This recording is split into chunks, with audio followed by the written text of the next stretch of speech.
Hi guys, a very warm welcome to today's cleaning coach vlog. So today is part 4 of what you need to include in your employee contract.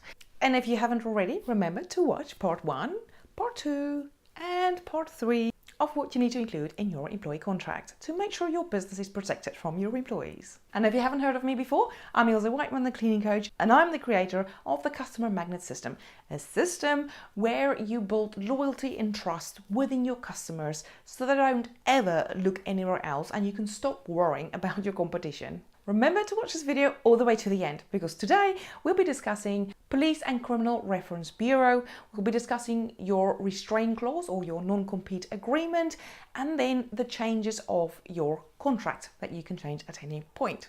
So point 1 is the Police and Criminal Reference Bureau. So in this part, all you simply state is that obviously they need to comply and they need to agree that they agree with you doing that. And also that you as company owner have got the right to actually do the DBS checking yearly, because something could have happened right after you've done the check and it won't be on their record yet. So therefore, as employer, you have the right to be able to DBS check your staff once a year or once every 6 months. If you feel you need to, you can have that done at any point.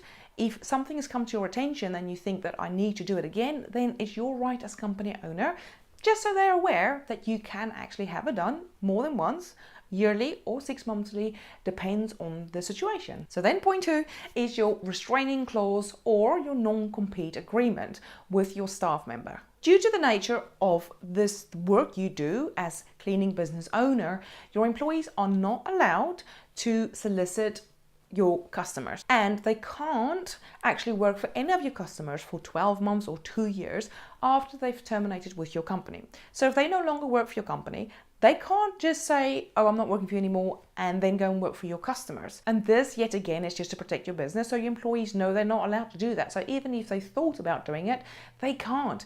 And even if they think they've worked for your company for a few years and now they're like, okay, so I'm going to start my own self-employed company, they can, and good luck to them. However, they can't solicit your customers for a minimum of 12 months after they finish employment with you. So say, for instance, your employee gives in their notice and all of a sudden you lose 3 clients, then you know, okay, there's something going on here. So they're not allowed to work for that customer because that customer was a customer of yours in the period of the employee actually working for your company. So just say to them, 12 months minimum before you can work for any customers that you served while with us or not served with the company. So even if it's another customer of your company at the time of employment, they're still not allowed to go and work for them. They also can't take your cleaners.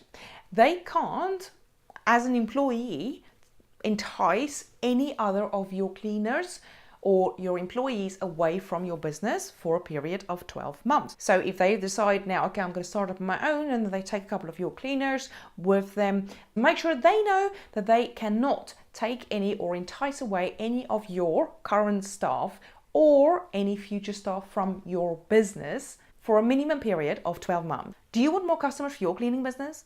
Remember to download my free roadmap, proven steps to get more customers into your business without hunting for them. If you've liked this video, please remember to give me a thumbs up. Remember to subscribe to my channel and press that bell to get notifications for when I release my next video. That's it for this week, guys. Thank you so much for your time, for watching these videos. Remember to give me a thumbs up, and I'll definitely see you next week.